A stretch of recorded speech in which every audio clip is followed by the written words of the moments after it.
Inilah Injil suci menurut Lukas. Sekali peristiwa berkatalah Yesus kepada para murid, "Ikatlah persahabatan dengan menggunakan mamon yang tidak jujur, supaya jika mamon tak dapat menolong lagi, kalian diterima dalam kemah abadi. Barang siapa setia dalam perkara kecil, ia setia pula dalam perkara besar. Dan barang siapa tidak benar dalam perkara kecil, ia tidak benar pula dalam perkara besar. Jadi jika kalian tidak setia mengurus mamon yang tidak jujur, siapa yang akan mempercayakan harta sejati kepadamu?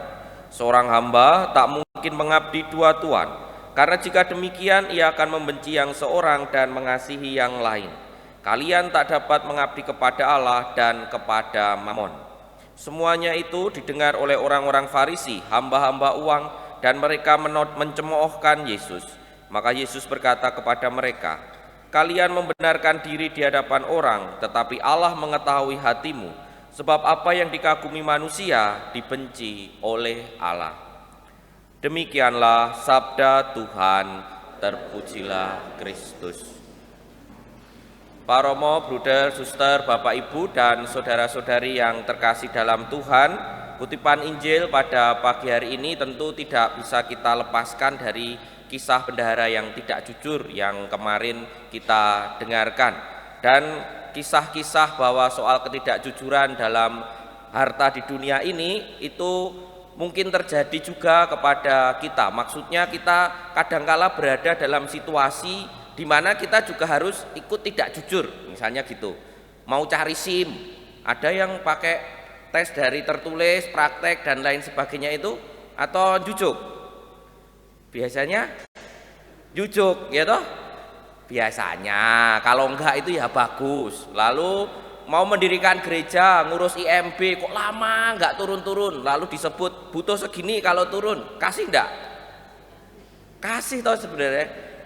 Ada kita itu bisa jadi ada dalam situasi kita mengikuti apa yang terjadi di dunia ini, mau tidak mau kadangkala kita melakukan itu, dan itu bisa jadi godaan tersendiri bagi kita, seolah-olah segala sesuatu beres dengan menggunakan uang. Segala sesuatu bisa kita kendalikan dengan menggunakan uang. Nah, itulah yang diingatkan oleh Yesus dalam dua bacaan yang kita dengarkan kemarin dan hari ini. Bagaimana situasi kita kadangkala berada dalam situasi kita ikut tidak jujur, atau kita berada dalam keadaan nek arep jujur tenan, ajur tenan, dalam arti tidak akan bisa berjalan seperti yang kita harapkan. Maka apa yang disampaikan oleh Yesus tadi yang paling penting adalah kita tidak menjadi abdi dari mamon, tetapi tetap sadar bahwa godaan untuk menggunakan harta benda duniawi secara tidak baik itu terus-menerus akan ada dalam hidup kita. Bahwa kita kalau mengabdi mamon itu berarti ya segala sesuatu kita upayakan untuk mendapatkan harta benda duniawi. Tetapi kita perlu sadar bahwa kita adalah abdi-abdi Allah yang mungkin dalam situasi tertentu itu tidak bisa bergerak, kemudian ada ketidakjujuran dalam hidup kita, tetapi janganlah sampai kita bisa berkata segala sesuatu bisa kuselesaikan dengan harta benda duniawi. Itu godaan kita bersama, jenengan, saya, dan semua orang itu bisa mengalami seperti itu. Maka marilah kita berupaya mohon kekuatan dari Tuhan agar kita tidak jatuh kepada godaan untuk melegalkan segala cara demi urusan di dunia ini berhasil, demi urusan semuanya ini kemudian terus-menerus lancar. Tetapi kita bisa berkata kepada Tuhan, ya Tuhan, aku tetap mengabdimu, tapi dalam situasi tertentu semoga kita pun tetap berada dalam jalan Tuhan dan tidak terbiasa melakukan ketidakjujuran. Semoga itu doa kita hari ini. Kita hening sejenak.